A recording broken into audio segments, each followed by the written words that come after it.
esta caballería, en concreto la númida, luego también hablamos un poco de la romana, de la celtíbera también, ¿fue tan potente como se dice la historia o está un poco inflado su fama? Es como todo. Tú cuando contratas a alguien, tú no vas a decir que has contratado a alguien que es malo o que es mediocre. Tú dices que es el mejor del mundo, obviamente. Además que cuando las fuentes nos llegan a través de quienes los contratan a ellos. Tienden a exagerar un poquito. En este caso, me gustaría un poquito pues, hablar eso, si quieres contar un poco la historia de la caballería númida, sobre todo la zona en la que estamos. Vamos a poner aquí un mapa para que se pueda ver también. Es una caballería que también que se desarrolla en la zona norte de Egipto, con Cartago a su izquierda, perdón, a su derecha, y a la izquierda tenemos la zona de Mauritania, que están ahí entre dos territorios. Y si quieres un poquito también comentar la característica de esta caballería por la zona en la que se encontraban, la zona desértica, los grandes prados, quieres comentar un poquito para introducir cómo era este tipo de caballos. Vamos a empezar primero, que lo veo muy necesario y justo, de que hablemos primero de geografía y de climatología y orografía del terreno. La caballería númida se desarrolla en una zona que es semidesértica, es decir, norte de África, a más tirando a la zona atlántica, no llega hasta costa atlántica, pero sí está muy cercana.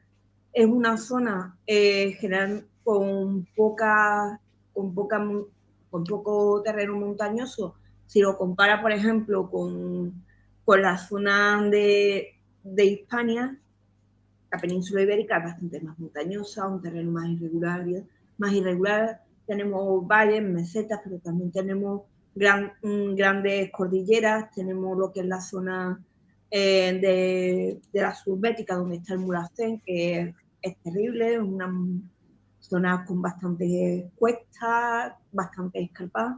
Tenemos la zona donde se arraigaban los pueblos celtíberos, que es bastante humedad, como la zona cántabra, la zona de la cornisa cantábrica, que era muy húmeda. Era un clima totalmente diferente. El clima hace que se haga una selección animal concreta, con animales que aguanten bien el calor, que aguanten bien la sequía y que sean austeros en pasto. Características generalmente de estos animales son animales un poquito más pequeños, tienen un tallaje menor. ¿Por qué? Porque un caballo que tiene una estatura de 1,35 m, 1,40 m, come menos que un caballo que tiene una estatura de 1,50 m, 1,55 m. Vamos a ver, es de matemáticas de perogrullo.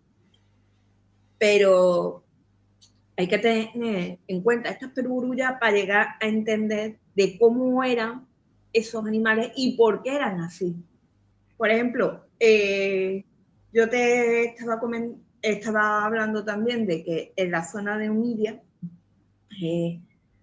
también hay otro tipo de vegetación autóctona. Eso hace que los caballos desarrollen más un tipo de alimentación u otra. El tipo de alimentación también influye en la musculatura, en la fuerza, en la energía del caballo, en lo que en el lenguaje ecuestre se llama el brío del caballo. Y también hay una cosa que no se habla o no se tiene en cuenta, porque la mayoría de la gente se pone a dar datos históricos de fechas, nombres de fulanito, menganito, tal, y no se dan cuenta de que, por ejemplo, los caballos, los équidos en general, no solamente los caballos, sino los burros, los onagros, el encebro de la península ibérica, los híbridos que se crearon desde época única fenicia, que son los mulos romos o los mulos. El tema de la geografía pues tiene su importancia, sobre todo porque ayuda mucho a la selección y la cría de los animales. Eso hace que cuando se vayan a seleccionar animales de guerra, es decir, caballos de guerra, se elijan los más aptos para el terreno. Obviamente, si con lo poquito que hemos empezado ya a hablar, podemos hacer ya un perfil muy general de cómo podrían ser esos caballos. Es un caballo de talla mucho más pequeña, ¿por qué? Porque hay pocos recursos y es más fácil de mantener. Son caballos de sangre caliente, es decir, caballos con un gran temperamento, pero cada vez son nobles y dóciles porque desde muy pequeños se han improntado con el ser humano, han tenido mucho manejo. No es lo mismo un caballo que la yegua pare en el campo y se cría en el campo hasta que tiene los 30 meses, que es la edad mínima que tiene, en la que se empieza ya a domar un caballo. El caballo todavía sigue siendo potro, el potro pasa a ser caballo a los 5 años. Cuando llega del campo a la primera doma, se dice que llega el caballo cerrero.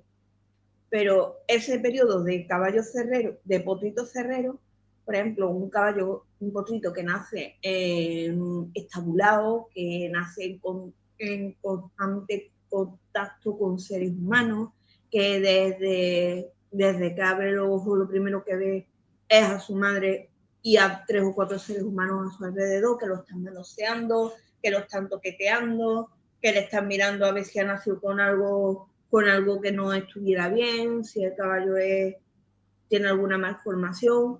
Si tiene una malformación, directamente ese caballo es sacrificado y no cuenta. Si el caballo es excepcionalmente bello, excepcionalmente valioso, puede ser un caballo que sea destinado a sacrificio ritual.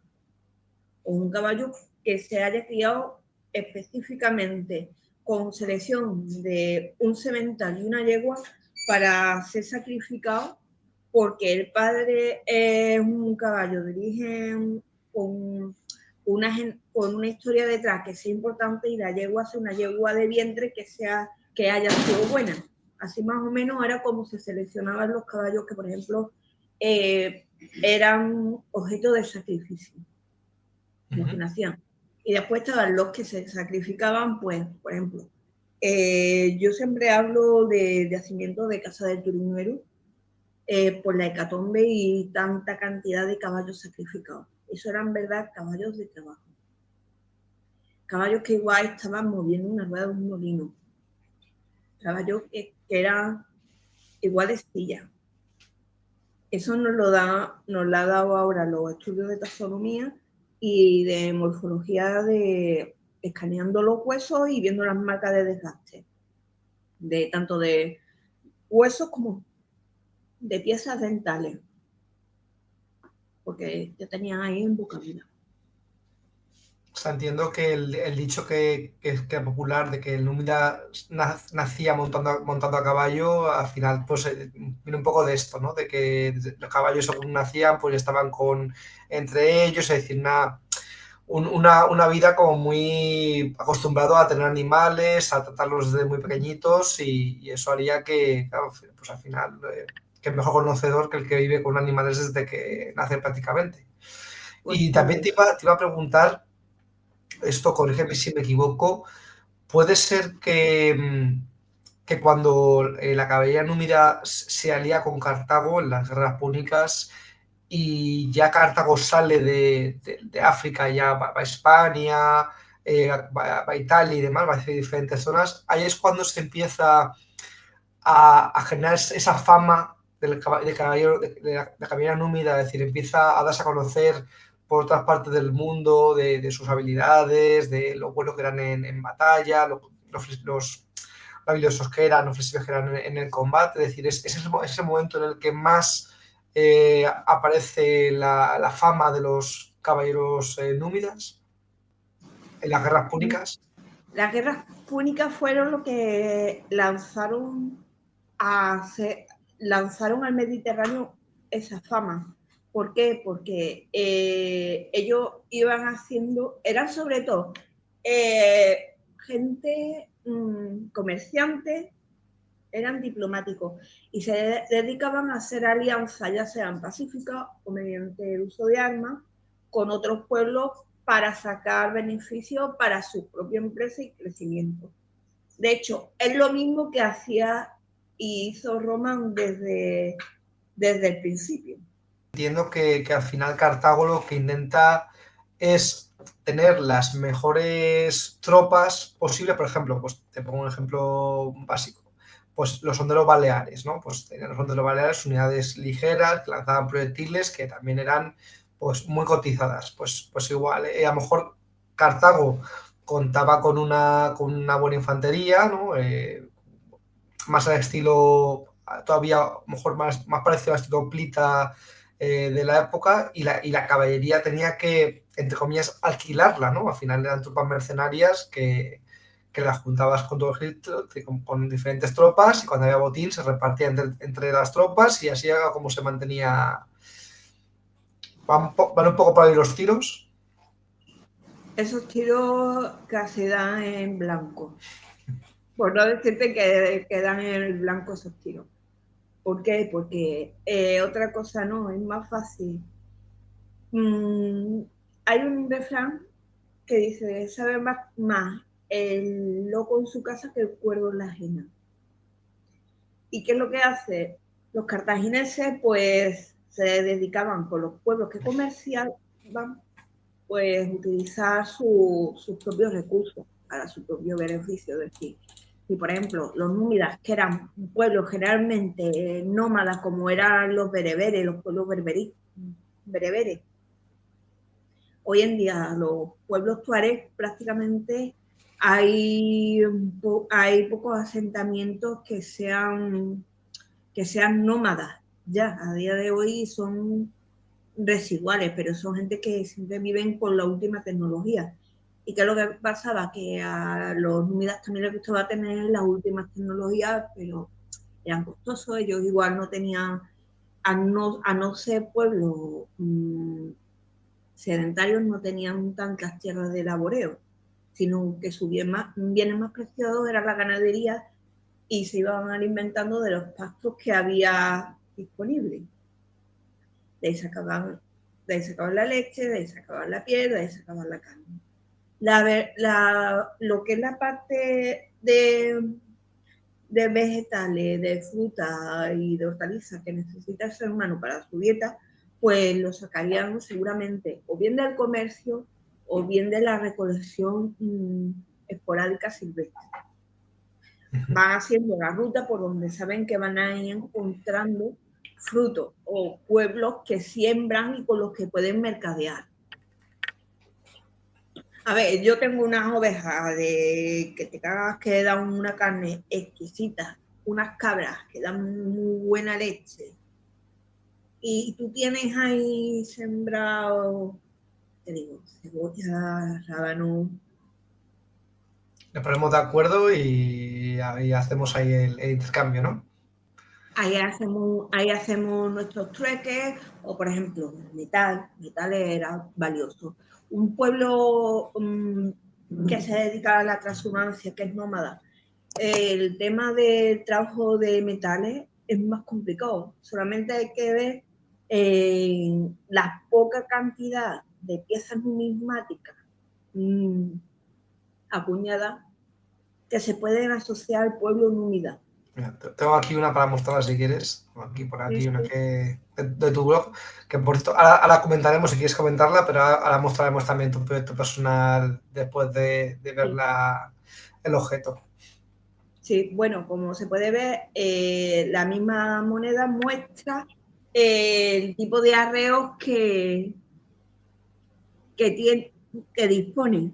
Como mucho una jáquima es lo más simple de hacer del mundo, que se pasa alrededor de lo que es el hocico del caballo, por la parte más lejana, entre los ojos y los collares, y por la nuca. Y a la parte de abajo se engancharía una cuerda a modo de rienda. Eso se hace unos 10-12 metros de cuerda. Aún así hay mucho más cantidad de materiales que la que se utiliza, por ejemplo, para una cuerda númida, que podrían utilizar, que esto con mucho tiene 3 metros, 4 metros. Esta es de algodón. Esta es de la que se utiliza en el siglo XXI para montar sin bocado. Lleva la cabeza del caballo libre sin herramientas como las embocaduras, que no llevan esto. Es lo que Y conocemos hoy en día, cualquier persona que haya visto un caballo es lo que pues, todos los caballos llevan para poder, ¿no? Mandarle lección, que pare, ¿no? Que sigan. esto es una embocadura, esta es de tipo vaquera del siglo XXI, siglo XX-XXI, más o menos. No han variado mucho desde época romana, incluso antes, porque este tipo de embocaduras muy parecidas ya lo utilizaban los escitas en la otra punta del Mediterráneo. ¿Qué es lo que pasa? Mantener un caballo es caro. Los pueblos que tenían caballos eran considerados pueblos ricos. ¿Por qué? Porque no todo el mundo puede mantener un caballo, puede cuidarlo. Y los númidas, hacer ganadería, pues es un animal que le es muy útil, es una herramienta de trabajo, un animal de trabajo, no solamente de guerra. De guerra se entrenan, pero de guerra, para que un caballo sea de guerra, por lo menos tienes que tener 4 caballos que no son de guerra. ¿Por qué? 4 caballos que no son de guerra, porque ahí tienes que tener caballos de tiro, tienes que tener caballos de trabajo del campo, caballos de laboreo o de faenas de campo, como se dice ahora, y caballos de pastoreo. También hay caballos que son un símbolo, que son caballos rituales, caballos que están dedicados a los cultos religiosos rituales. Eso lo tenían prácticamente todos los pueblos que se pueden decir que eran hipólatas, que adoraban a los caballos. No sabemos, yo por lo menos no tengo constancia de si los númidas tenían alguna deidad específica para los caballos o era la propia diosa Tani, que se relaciona con los caballos, la deidad protectora de estos animales. Seguramente los dioses númidas, el pueblo númida asociará los cultos cartagineses y no estoy muy segura. Si alguien lo ve y puede corregirme esto o darme más información, eternamente agradecida. Pero hasta donde sé, la deidad protectora de los caballos númidas y de los cartagineses era la diosa Tani. Claro, aquí entiendo que estás un poco comentando que es verdad que los caballos son para la guerra, pero claro, a la guerra ibas puntualmente, pero el resto del tiempo estabas pues en tu ciudad, en tu pueblo, es decir, que al final el caballo de uso cotidiano, de uso para el campo y demás, era más tiempo que el que utilizabas luego para la guerra puntualmente, cuando ibas a combatir, luchabas, volvías, pero el resto del año tienes que estar pues, en el campo, donde fuese, para poder sobrevivir. Entiendo que al final, pues, esa cantidad Claro. de 4-1 pues tiene sentido porque al final pues los niños tenían que vivir y no estaban todo el día combatiendo, como quien dice. No, además el tiempo que puede estar un caballo en campo de batalla es el mismo que en una faena de campo, es decir, puedes estar no se concibe que estés con el caballo montado lo equivalente a 8 horas, por lo menos si vas a darle trabajo al caballo de 8 horas, el caballo tiene que descansar cada 2 o 3 horas, y quitarle todos los arreos, darle agua, que descanse para volver otra vez a ponerle los arreos y no es bueno que el caballo haga actividad física fuerte, es decir, entre en combate recién comido, porque le da un cólico, se muere el caballo de un infarto y tú te mueres. Porque el caballo cae al suelo y te aplasta. O te pilla el enemigo, mata. Son cosas de que la mayoría de la gente no son conscientes y después cuando lo escuchas, lo que interpretan es el caballo que no va de 5.000, entonces tiene que... No, vamos a ver. El caballo tiene que tener sus horas, no puede hacer tantas horas seguidas. Como dijo, o una salvaja que dijo un profesor de historia, cuyo nombre he olvidado, aposta, que decía que Sevilla, un pueblo que se llama Carmona, está a 30 kilómetros, y que un caballo corre a 30 kilómetros hora, de Sevilla a Carmona, el caballo tardaba en 1 hora. En 1 hora tú estás muerto, tu caballo se te ha muerto. Porque un caballo a galope tendido a la velocidad de 30 kilómetros hora, directamente no te aguanta más de 10, 15 minutos. Un galope fuerte, te cargas el caballo si lo tienes más de 15 minutos. En los 15 minutos tienes que dar un rodeo, ponerlo al paso, ponerlo al trote, hacer que el caballo baje ritmo para poder controlarlo. ¿Qué es lo que hacían los númidas? Y eso, viendo las técnicas de guerra que han recogido los historiadores, como Plinio, como muchos otros, hacían la técnica de escaramuza, hostigamiento, iban, te tiraban, te llamaban a la puerta de tu casa y salían corriendo, para que tú fueras detrás y cayeras en la emboscada. Así funcionaban prácticamente. O el lenguaje urbanita. Son los niños porculeros que los fines de semana te pican al porterillo.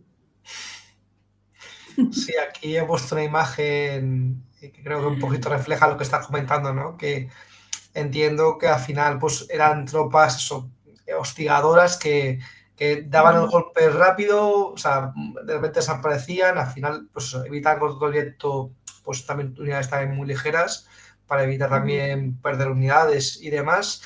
Y lo comentaba otro día, había leído en el libro de Juan Lavagalán, en el libro de Aníbal, Sí. contaba que una habilidad que tenían estos caballos, eran entrenados de una manera en la que eran capaces los jinetes de tumbar al caballo en el suelo. El caballo puede estar un tiempo largo quieto, en silencio, sin montar escándalo.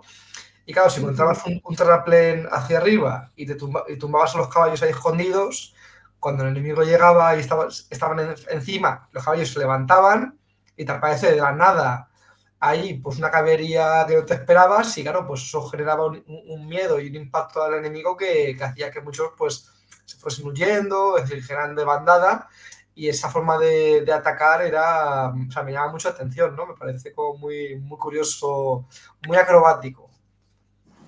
Sí, esa técnica, la de pillar de improviso, es más o menos parecida a técnicas modernas de guerrilla urbana, que no te espera y igual la gente está camuflada detrás de un contenedor o detrás de un coche o a la huerta de una esquina y te asaltan y no te la has visto venir. Te iba a preguntar también, si quieres que hablemos un poquito sobre el sistema militar númida y cómo era el rol de la caballería en este sistema militar de los númidas. El rol militar de los númidas era principalmente exploración, reconocimiento por un lado, como escaramuzadores, es decir, hostigadores, y tenían otra tercera que era la que más nos llama la atención a nosotros, que eran los que eran cebo de emboscada. Como ellos eran los que habían molestado, no sabían que había otras unidades militares que escondían, agazapadas, por ejemplo, en un, entre, en un desfiladero o en medio de vegetación, y se los llevaban a donde ellos querían y se metían directamente detrás de ellos y les cerraban el paso por detrás. Directamente habían caído en una ratonera. Y les pueden llover palos por arriba y por todos los lados, porque están directamente encerrados. Esas eran principalmente las misiones, las funciones de la caballería unida. ¿Tú sabías que hay un historiador que se llama Tito Livio que decía que solían llevar 2 caballos? No Y que sabía. de ahí que no llevaran apenas elementos de gobernanza, directamente una soga o una mantilla encima del otro caballo o una manta tipo de pifio, que es una manta muy simple, que se echa por el lomo del caballo y va amarrado con una cuerda delante y otra a modo de cinchuelo rodeando todo lo que es el caballo. Y bueno, cuando tenían que hacer un trayecto más largo, saltaban de un caballo a otro para que fuera descansando del peso y el otro caballo cabalgaba a la par del caballo que iba montado. Esa técnica se puede documentar también en muchos tipos de caballería como la escita, los tafiri, que en la antigüedad, en el siglo XXI, por ejemplo, lo puede ver en muchos espectáculos ecuestres que quedan muy vistosos cuando un jinete salta de un caballo a otro. O va cabalgando y va llevando varios caballos. Pues, por ejemplo, esta técnica de la caballería númida llamaba mucho la atención, porque llevar 2 caballos o incluso 3, o ir rodeado de una manada de caballos, pues impone. Impone y hace más inaccesible al jinete. A veces un jinete no tiene por qué estar montado encima del caballo para gobernarlo. El manejo de los caballos lo puede hacer incluso con técnicas vocales, chasquidos de lengua.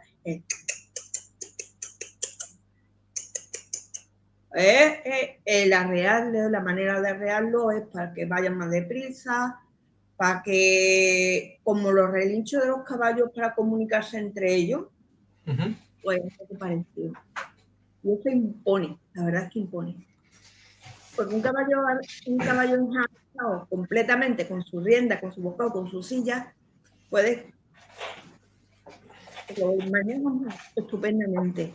Pero para pasarte al otro, como lleves estribo, puedes sufrir el riesgo de pasar de un caballo a otro y morir estribado, es decir, con el pie enganchado en el estribo. Así que en el siglo XXI eso queda para los especialistas de cine, para los especialistas en equitación y para los espectáculos. ¿Cuántas muertes habrá habido por eso, ¿no? Por caídas de caballos, aplastamientos. Bueno, estábamos comentando antes, ¿no? El caso de Amílcar, el padre de Aníbal, que al final el caballo pues asusta, se encabrita, hace que se caiga a un río y se ahoga porque va con la armadura y no puede salir. Es decir, que al final pues son cosas que pasaban en la época y bueno, pues se puede evitar, no se puede evitar. Eso ya depende, ¿no? de factores. Son muchas veces simplemente que el caballo pise mal y se resbale. El caballo se dice que se ha caído cuando un costado del caballo, ha tocado el suelo. Y se dice que el jinete ha caído del caballo si alguna extremidad de su cuerpo toca el suelo. Aunque se levante, se pueda levantar rápidamente, pero en ese momento se cuenta como caída. Y bueno, hablando sobre técnicas de equitación, también hay que hablar sobre las armas que tienen que tener una caballería así, que yo la llamo caballería ultraligera. ¿Por qué? Porque no llevan armadura, en comparación con otros pueblos no llevan casco, el escudo que llevan es muy rudimentario, incluso las armas que tienen tanto de alcance como arrojadizas son simples, pesan poco y tienen de materiales los justos. Por ejemplo, el hierro de la punta de los venablos, pues sería el justo y necesario. Que se sabe, por los nómadas pues no tienen tanto metal y si lo tiene en mercancía. Que si puedo añadir, antes me has comentado antes de empezar a grabar, que el venablo no confundir con una lanza, que no es lo mismo, que yo me había confundido con la lanza y no es una lanza, es más cortita y está hecha de una madera que puede ser, como has dicho tú, cualquier madera, cualquier rama cogida de que tenga pues o sea, una por ahí para mostrar, ¿no? Con una puntita metálica para hacer daño cuando impacta y además permite lanzar de forma bastante certera a una distancia, si no recuerdo mal, me has dicho de unos 15-20 metros, que si tienes buena puntería puedes hacer mucho daño y además puedes llevar varias, ¿no? He puesto una Sí, foto aquí en sí, la que puedes ver que el sí, jinete sí, Númida llevaba tres venablos de estos y además también sí. se puede apreciar, como tú bien estabas diciendo, que esto, por ejemplo, esta foto es de las guerras africanas contra Yugurta y se puede Me apreciar, por parece ejemplo, que es que una versión de Connolly. sí, te decía que el romano pues se ve como más pesado, ¿no? Con la cota, con el casco, bueno, diferente también, para también con silla, con aparejo y demás. Y corrígeme si me equivoco, me da la sensación de que al final que la cavidad húmeda fuese tan ligera, eso ayudaba a que el caballo tuviese como un extra de energía para poder escapar, si había que escapar. Es decir, al final, en igualdad de condiciones el más ligero tiene ventaja para moverse más rápido, si tiene que huir puede huir mejor, también se va a cansar el Sí. caballo menos, va a aguantar Pero más en la batalla. ten en cuenta que eso en terreno abierto, en campo abierto, sí. Pero prueba a meter un caballo en humedad en zona montañosa donde hay árboles y el caballo no está desensibilizado. Y escucha moverse ramas crujiendo, pájaros cantando, piedras moviéndose y animales que no conoce. Claro, estará acostumbrado a moverse en terreno africano, que sería pues como su hábitat natural, y cuando lo llevan a España o a Italia lo sacan de su zona de confort, pues ahí entiendo que ya pues los terrenos son distintos, los climas son distintos, ya empieza a haber ya pues eso, mejor muchas zonas húmedas, mucha lluvia, zonas a lo mejor donde el caballo puede resbalar con el suelo que no sea tan de tierra, pues entiendo que todo eso también afectaría al final a la efectividad de estas tropas. Tam- Hay otra cosa también, y es que muchas veces no llevaba un jinete solo en el caballo, sino que llevaba un infante en la grupa, que descargaba. Que descargaban una vez que llegaban a donde tenían que llegar y, era, y eran ambivalentes, trabajaban tanto como jinetes como infantería de aquí. ¿Por qué? Porque eran gente que estaban acostumbrados a, sobre todo a la velocidad. Era gente que trabajaba con la que sobre todo era velocidad más que táctica y técnica. Era velocidad y veces quien pueda. Mira, cae un compañero en combate y antes de auxiliar, de ponerse en peligro para salvarlo, una manera que trasquea, sale corriendo. Porque es mejor salvar una vida que no salvar ninguna por ir a salvarla. Claro, mejor que muera uno que mueran dos por quedarse ahí a hacer hoyo en humanitaria, ¿no? Entiendo que van un poco por ahí los tiros. Por ahí van. Tengo también aquí un vídeo que me enviaste, que es Sí. del compañero Ariel García, que nos ha permitido publicarlo de su cuenta, de sus redes sociales. Lo voy a compartir, que me encanta, porque muestra muchas cositas, ¿no? Un poco muy similar a lo que sería, pues, lo que tú me decías de cómo los númidas entrenarían o domarían a los caballos. Que lo vemos y puedes ir comentando cositas a medida que lo vamos viendo. Este vídeo de Ariel García nos muestra lo primero, cómo es el acercamiento al caballo, cómo se le colocaría la cuerda para manejarlo. Eso es algo muy importante antes de montarte al caballo, tú tienes que comprobar que tu caballo está en óptimas condiciones. Y una de las cosas es mirarle la cara, que tenga la cara bien, y mirarle los cascos. Si un caballo cojea antes de que te vayas a subir, seguramente una unidad lo descarte y vaya por otro caballo. Generalmente suelen tener, como te he comentado antes, podían tener uno, dos o varios. Aquí, compañero Ariel, lo que ha hecho ha sido comprobarle que están los cascos bien, lo va acariciando, va asimilando al caballo de que lo está tocando, que se va a ir a trabajar con él, hasta que ya tiene suficiente confianza como para él agarrarse, apoyarse en el lomo del caballo, ¿ves? Este ejercicio de mirarle los cascos es una manera también de mostrarle seguridad al caballo. Y más un caballo tan nervioso como es el que tiene Ariel, que es un caballo de sangre caliente, que es pura raza árabe. Eso es una bomba, en el siglo XXI es uno de los caballos que son una bomba de relojería porque tienen mucho temperamento, son caballos muy ágiles, muy inteligentes, muy rápidos. ¿Ves cómo hace para cuando salta? Que ya el caballo está despistado y se da cuenta de que lo tiene encima. Lo primero que hace es aclimatar y, y acomodándose en el caballo para que el caballo, el peso del jinete se distribuya, la musculatura del caballo no cargue toda en el mismo sitio. Se dan varias vueltas y entonces una vez que te has dado varias vueltas, que el caballo ya tiene a su jinete acoplado, entonces ya se pueden salir andando y salir al trote, incluso al galope. Estamos hablando que sería un caballo de a partir de 1,30 m a 1,35 m, sería de la altura de un pony.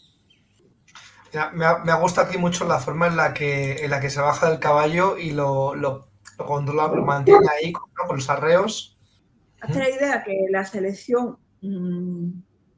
para la selección de cría de los caballos siempre iba a la búsqueda del caballo más grande, con mejor musculatura, con mejor temperamento, con mejor carácter. Porque tú puedes tener un caballo muy bonito físicamente, pero como tenga un mal carácter, el caballo no te sirve absolutamente para nada. Tiene que ser un caballo que por actitud sea compatible con la convivencia y el manejo con el ser humano. Pero eso pasa incluso en nuestros tiempos. Uh-huh. En nuestros tiempos hay caballos que son descartados porque tienen mal carácter y son ingobernables. Yo siempre me gusta hablar del gobierno del caballo más que de adiestramiento, la gobernanza del caballo. Porque arriba, como jinete, tienes que llegar a un pacto con el caballo e entenderte con él. Para que ambos queráis ir al mismo sitio, que es el que tú has pensado antes, que es donde tú quieres que vaya. Claro, entiendo que la gobernanza es eso, moverte con el caballo cuando tú quieres, y adiestramiento tiene a lo mejor más que ver con que el caballo pues marque el paso, haga un movimiento de pues para atrás, para adelante, es decir, es como cosas más concretas y la gobernanza es más el movimiento en sí de ir para acá, para allá, a trotar, a no trotar. Sí, hay algo que se llama los 3 aires básicos, que son paso, trote y galope. Esos son los 3 aires naturales del caballo. El ser humano, al gobernarlo, los controla para que los haga cuando el ser humano se lo requiera al animal. Incluso las variaciones de esos aires.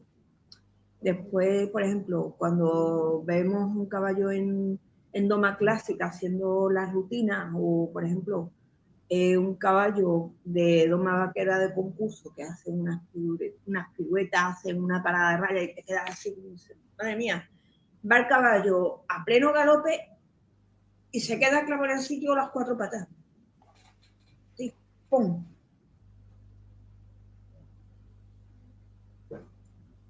Incluso hace un derrape, en plan espectacular.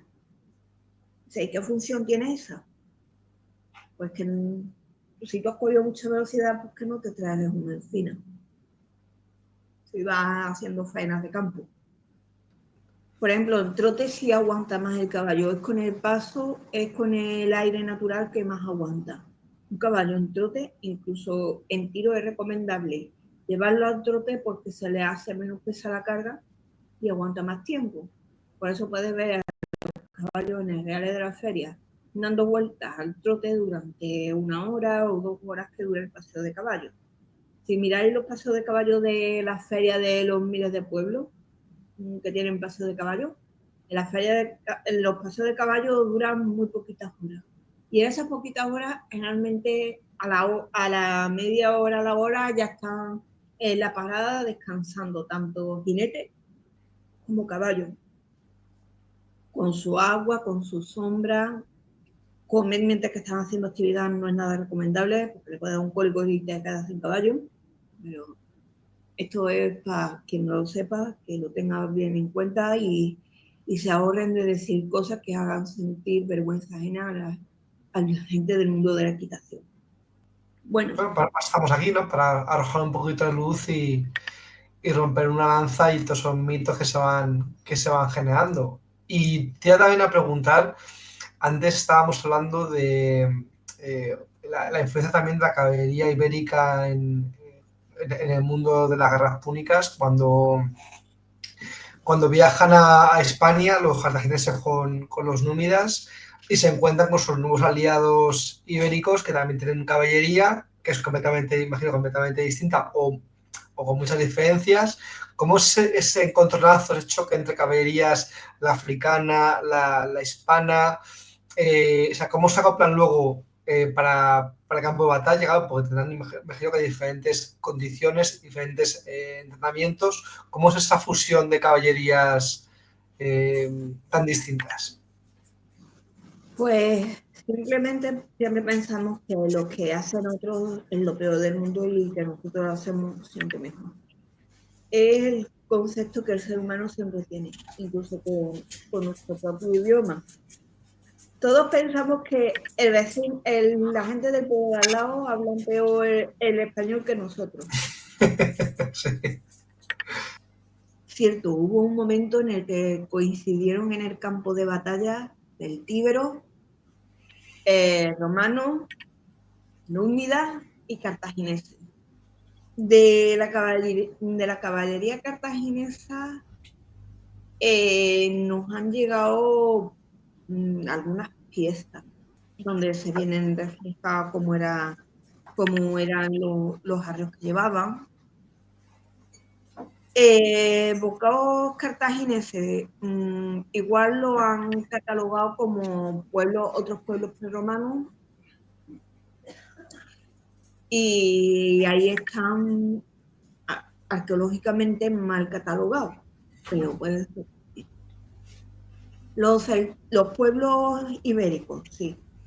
Tenemos diferentes tipos de realización tanto de Doman como de enjaezado, como de técnicas militares a caballo, que son propias de cada pueblo. Por ejemplo, los celtíberos, con los que coincidieron y han podido coincidir perfectamente, primero en la batalla de Cannas, aunque cada uno se encargaba de un ala, de un flanco, a la derecha la caballería celtíbera y a la izquierda la númida, para rodear a los romanos. Tanto celtíberos como númidas fueron pueblos mercenarios que Cartago compró el trayecto en la marcha desde Cartago a las puertas de Roma. ¿qué es lo que pasaba? Que eran caballerías, sobre todo, con un gran control de sus animales. De diferentes maneras, unos iguales utilizaban herramientas muy agresivas como embocadura, incluso una herramienta que se llama serreta. Tengo aquí una para que de tu blog. Sí. Esa está creo que está en el Museo Arqueológico Nacional o en el de Numancia, no me acuerdo, esa embocadura. Esa embocadura celtíbera es muy, muy dura, eso es casi una herramienta de tortura. Eso, la boca de un caballo, eso hace un daño horrible. Y el caballo, sí o sí, con tal de que afloje la rienda, pues obedece. Y si el caballo se tiene que meter en el agua, se tiene que meter en un sitio donde hay ramas que se mueve, hay una lluvia de flechas, el caballo se mete y nos rehúsa. Porque un rehúse puede suponer la muerte del caballo y la muerte del jinete. Ese es llamarle el caballo del vídeo de antes, el caballito de... Es precioso. Es un buen ejemplo, es un pedazo de ejemplar de pura raza árabe. También te iba a comentar, antes me has recomendado una imagen de Michael Weinert de cómo sería un númida hacer una recreación que han hecho, la comparto aquí, pues si la quieres un poco comentar, de cómo serían pues un númida de la época, ¿no? La vestimenta, el caballo, los arreos, las armas, pues si un poquito querías comentar los detalles más Sí, característicos de los númidas de la época. te voy a comentar porque esa imagen tiene mucha chicha. Esa imagen ahí sí podemos hablar de errores de interpretación histórica. Empezamos primero con con la largura de los venablos. Los venablos serían como mucho 1,20 m, 1,50 m. No serían tan largos. Segundo, una túnica númida para montar a caballo necesita que tenga la anchura necesaria para que pueda subirte a horcajadas sin que la ropa te sea un impedimento ni te cause daño. Una solución de las túnicas númidas es que tuvieran abertura a los lados de las piernas para que pudiera tener a modo de asiento, bueno, de amortiguación para que no esté piel con piel la persona con el caballo, la propia tela de la túnica. Las túnicas no serían obviamente ajustadas, no serían holgueras y serían de fibras naturales, tipo lana, tipo lino, más bien lana. La lana es el material más recomendado para la equitación que hay. ¿Por qué? Porque la lana evita que el caballo tenga calor en exceso, que la transpiración se haga de la piel del caballo sea adecuada, que el sudor del caballo es tipo alcalino, por lo tanto, el sudor del ser humano puede causarle llagas si está mucho rato en contacto. Y por otro lado, es un material bastante duradero. Claro, entiendo que un Es poco la imagen más realista del Núñez sería un poco como esa ilustración, esto sería como lo que más se correspondería con la realidad, entiendo. Sí, sí. Y por ejemplo, la indumentaria de la túnica que tiene Ariel García es un excelente ejemplo de recreación de túnica como la que puede llevar un númida. Es una túnica básica que prácticamente le han podido llevar lo mismo los pueblos helenísticos, el pueblo egipcio, los pueblos íberos, los pueblos ibéricos, los pueblos célticos. ¿Por qué? Porque es un diseño muy simple y funcional.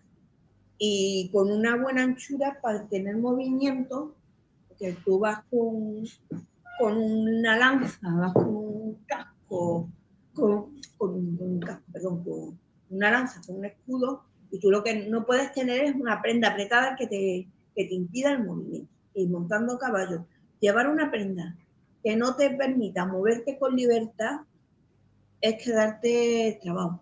Sin embargo, con el tema del asiento, es decir,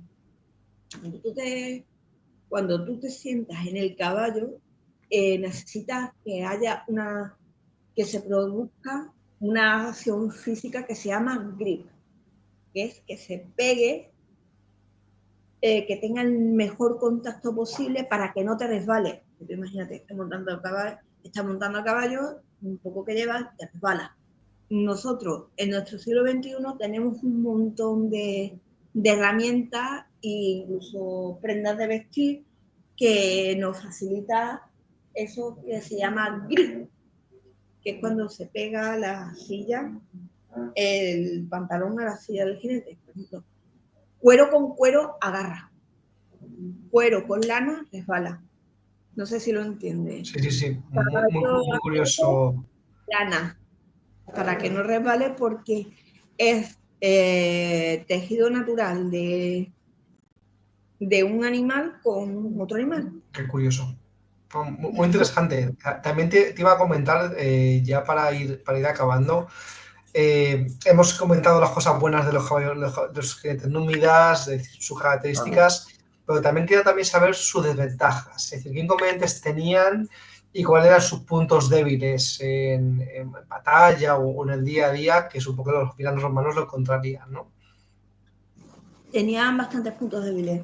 Por ejemplo, si el campo de batalla era terreno húmedo, terreno donde tenía mucha humedad, por ejemplo, terrenos embarrados o donde el caballo no pudiera tener los cascos secos, el caballo podía sufrir una enfermedad que se llama laminitis.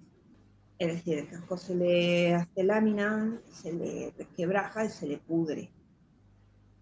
Eso a la hora de los movimientos, del manejo del caballo, fatal. En cuanto a técnicas militares númidas, la mayor desventaja que puede tener un númida es que tenga que andar por terreno agreste, empedrado, montañoso y frío. ¿Por qué? Porque no están preparados, de lógica. Si está acostumbrado a estar a 45 grados en la vega del Guadalquivir y te llevas al caballo A los a Alpes. directo A los Alpes, ¿no? es que te lo cargas. Eso es una desventaja.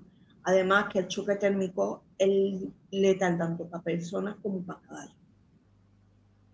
Otra cosa, la propia alimentación del caballo es una desventaja muy grande. Muy, muy grande. Otra desventaja grande, que cuanto más elementos de gobernanza tengas, mejor manejas al caballo. A ver, un jinete del siglo XXI, con todo el carreo, con su cabeza completo, con su bocado, con su corre, con su cadenilla de barbada para que el caballo no suelte la embocadura, que lleva su petral para que la silla no se vaya para atrás, que lleva su baticola para que la silla no se vaya para adelante, y lleva la cincha ancha. Bueno, ¿sabes qué elemento es una cincha? Como un enganche, ¿no? Una especie como de cinturón. Esto es un cinturón que va rodeando bueno, eso cuando rodea al caballo completamente se le llama cinchuelo. Cuando va por ejemplo, de un extremo a otro de la silla, se llama así. Obviamente, los romanos las tendrían de este material, que es piel. Y a veces las forrarían con algún tipo de vellón de animal para que al caballo esto no le hiciera roce. Este tipo de elementos dan seguridad al jinete. ¿Por qué? Porque te garantiza de que la silla no se te mueve.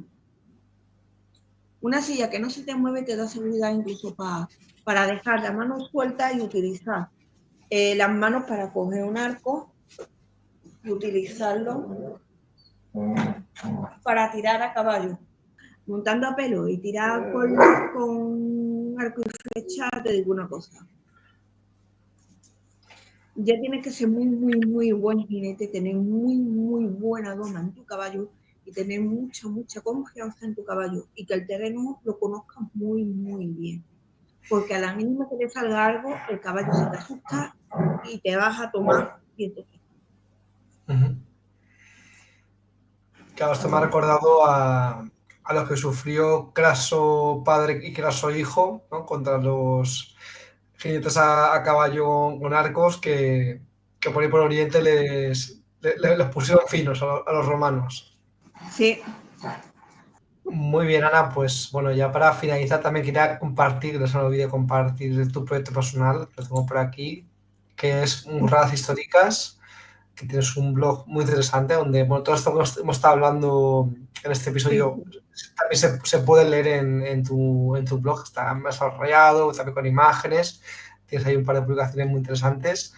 A quien quiera sí. seguirlo en Instagram es @burradas históricas es el usuario y ahí van a poder pues leer más sobre ti, sobre todo lo que comentas.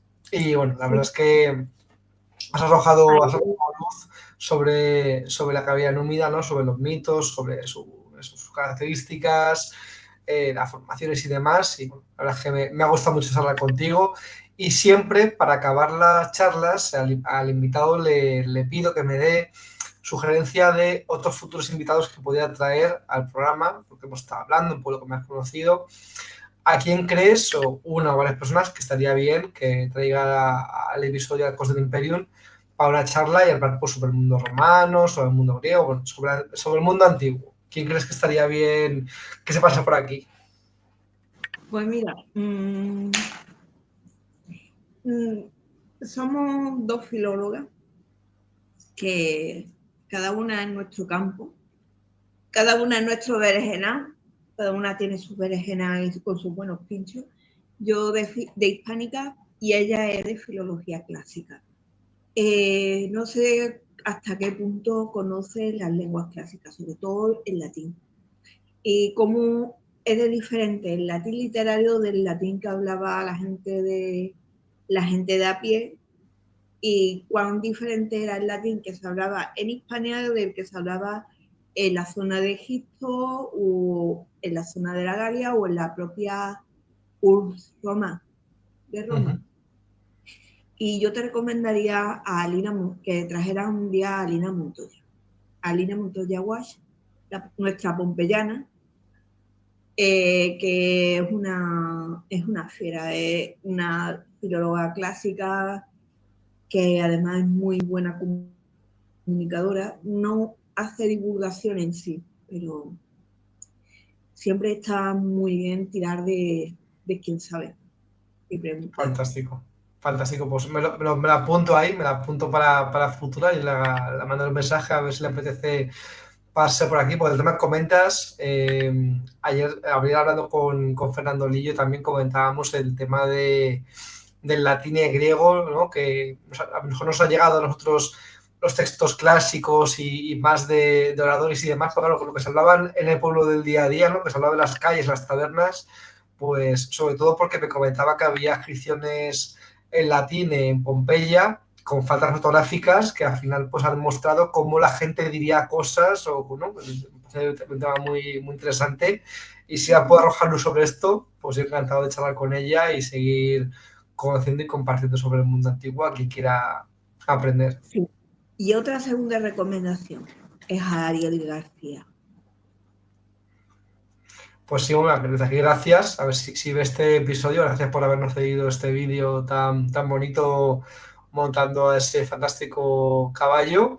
Y por supuesto, si él se anima a estar por aquí, pues que nos cuente qué se siente, ¿no? Al subirte, al recrear, ¿no? Lo que hacían los antiguos, los númidas, a ver qué tal. Y yo encantado de seguir conociendo más personas. Él hace también, sobre todo, caballería romana. Es también uno de los hombres, de las personas que tienen una corniculum, una silla romana de caballería, una silla romana de 4 cuernos. Yo tengo también aquí la mía, que es que es mi gran tesoro, mi niña animal. Todos tenemos nuestro objeto, Tu nuestro fetiche, objeto, ¿no? nuestro objeto favorito romano, pues este es uno de mis objetos favoritos romanos. Qué chula. Mira, yo cuando me la trajeron estuve durmiendo con la silla en la cama por lo menos, yo qué sé, 2 o 3 semanas. Muy chula, muy chula. Y él te puede explicar muy bien sobre todo lo que es equitación, porque él la practica con mucha más frecuencia que mucha gente. ¿Por qué? Porque él tiene caballos propios y los tiene en su casa. Para mí el hombre más afortunado del mundo porque tiene 2 caballos encima propios. Tiene Qué un bueno. mestizo frisón y tiene a Yamal, que es pura sangre árabe. Yo lo conocí primero por su mestizo de frisón que se llama Casto, que es para mí Casto es el caballo romano, porque no es muy grande de estatura, pero es un caballo fuerte, es un caballo noble, es un caballo inteligente, es un caballo que entiende muy bien las órdenes, con el que ha practicado esgrima histórica a caballo, práctica con lanza, e incluso ha empezado con tiro al arco a caballo con Castro. Con Llamar es más complicado porque Llamar es más joven y es un caballo con mucho temperamento. Castro ya es un caballo formado, un caballo ya asentado, en el que Ariel tiene plena confianza. Eso es la máxima de un jinete. Tienes que confiar en tu caballo porque con tu caballo eres uno. Por eso es binomio, tu vida y la del caballo. Por eso yo te recomiendo que un día traigas al programa a Ariel, hables con él, que él te informe, porque además es un hombre letrado y es un hombre que de verdad ama la historia, ama el mundo ecuestre y sobre todo Tú también, ¿eh? es Tú, se nota con tus palabras que también lo amas y lo expresas de forma muy honesta y ya te digo, me ha encantado todo lo que me has contado. para mí ha sido un placer que me hayas invitado. Yo no soy mucho de participar en programas, de hecho, siempre me quedo un poquito en la sombra, me quedo más bien. Yo soy la típica persona que entra como un troll en los comentarios de redes sociales y digo, tú te acercas al caballo por detrás, ¿no? Y le corrijo. Y después hago así y desaparezco. Alguna vez he participado en algún evento de recreación como matrona ecuestre o como Benatri, como mujer cazadora en los espectáculos del anfiteatro. ¿Por qué? Porque el rol de la mujer en Roma, que es otro de los grandes temas, siempre se habla de la matrona, de la esclava, de la prostituta. Pocas veces se habla de las mujeres de la plebe que tenían una vida más normal y corriente. Por ejemplo, las matronas ecuestris en verdad eran el arquetipo de mujer que estaba ceñida a unas normas y que tenía unos privilegios y unas limitaciones que, por ejemplo, las mujeres de clase patricia más alta, de la familia senatorial, pues no podían llevar, depende de qué colores, depende de qué joya. Las mujeres del ordo ecuestre sí, aunque como de ordo ecuestre, las mujeres no heredaban el título, simplemente eran hijas o esposas de, y se le conocían como matronas ecuestres. Por eso a mí me conoce mucha gente como la matrona ecuestre. Yo vendría a hacer esa clase media alta que en verdad el poder lo tendrán los senadores, pero el poder económico y cultural y social lo tiene el ordo ecuestre, que era el caballero, porque era el que pagaba impuestos. Y el que recogía los impuestos, que solo tenían prohibido los senadores. Los senadores no eran recaudadores de impuestos, ni eran funcionarios. Mira, te comparto una imagen, creo que hablas de esta imagen, corrígeme si me equivoco, creo que es la recreación que estás comentando. Sí, ahí participé en la presentación de las crónicas brutales del Coliseo, del anfiteatro. de Alfonso Mañas. Muy recomendable también que si puedes hablar con Alfonso Mañas para hablar sobre las brutalidades y el mundo oculto de la gladiatura. Él es profesor de Historia del Deporte en la Universidad de Granada. Perfecto, pues Que oye, yo encantado de invitarles, esta ya es tu segunda casa y te digo, yo siempre dejo las puertas abiertas a toda persona que quiere venir a compartir, pues a divulgar. Yo estoy encantado de aprender y bueno, aquí en esta foto se te ve ahí con la lanza que a ver quién se acerca con cuidado que impones, ahí con la ropa de agregación. O sea, se ve que la cosa es potente. Así que te doy la enhorabuena y te quiero dar las gracias por el tiempo que muchas me has gracias. dedicado, por pasar De conmigo. plástico. Me la dieron de plástico porque no me dejaron que fuera en el tren con la de verdad, ¿eh? Porque yo tengo una lanza de remate de verdad y una réplica de una lanza romana que funciona. Muy chula, Puedo, muy chula. puedo tenerla. Muy bien, Ana.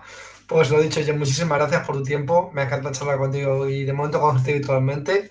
A ver si tenemos oportunidad de conocernos en un futuro en persona. Creo que se va a hacer algún evento próximamente de divulgadores. Espero que nos podamos coincidir. Y lo dicho, muchísimas gracias. Esta es su segunda casa y espero que estés por aquí pronto para hablar de más temas que ha sido un placer. Muchísimas gracias. A ti. Este episodio de Ecos del Imperium también está disponible en Spotify, iVoox y YouTube. Escúchanos donde quieras y sigue explorando el legado de Roma. Ecos del Imperium. La historia con voz propia.